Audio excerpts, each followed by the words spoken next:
Hey everybody, it's Lynn Pratt. I'm going to walk you through the simple steps of printing out this image. Now the image is saved as a 6 by 14 inch image. So if you want to paint it this size, in order to print it that size, I'm just going to walk you through those simple steps. So this was my image and I have an outline that I've made that's in the exact same size.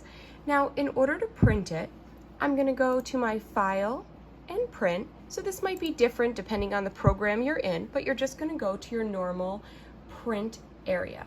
Now I'm printing on 8.5 by 11 paper, so I know that it's not going to fit. So I can move my image around, but I know that the edges are not going to fit. So you have a couple options. One, because the main parts of this image is smaller, you could just print it where you get almost the entire image in your screen and trace it like that. Or you could take it all the way to the edge so you can see one edge and hit print. This will print up to this point of your image. At this point, then you go to File, Print again after you've hit print, and then you move your image over to the other side so you have the rest of that image and print again. So once you have that, you'll have the two halves of the image that you'll then tape together once you've printed them out. Now, if you want to do this as a 10 inch 8 by 10 on a regular smaller piece of paper, on my program, I have a scale option and I can just go to width, and over here I can just type in 10 and it will print at 10 inches across without a problem. Now, depending on the program that you're printing it with, this might be different, but most printer options have an option to scale up or scale down. So when you're printing your image, decide what size you want to paint it, and then you can change it when you're printing it out.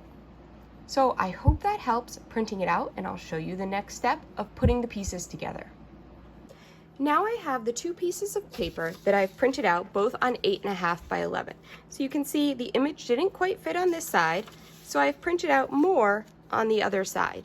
Now, if you're going to trace this onto the paper, tracing through 2 layers of paper is difficult. So I like to trim my image. So I look where it's going to match up about, and I just can mark on my original paper where that matches up. And I know that I want to trim my paper slightly over from that, so I have some space to match up. So I have a standard, really simple paper cutter. However, you can of course just use a scissors. I'm just going to go a little bit further than that mark so I have something to match up to.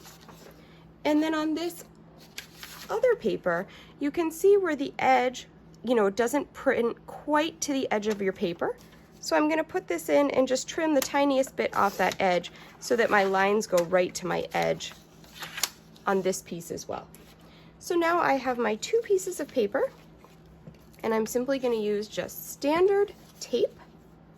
So I'm going to match up on the bottom, I'm going to match up on the top, and make sure my lines are matched up as well. So to make sure that I have it perfectly straight, the other thing you can also do is take your ruler and make sure, I just moved it, you can make sure that once you have it all matched up,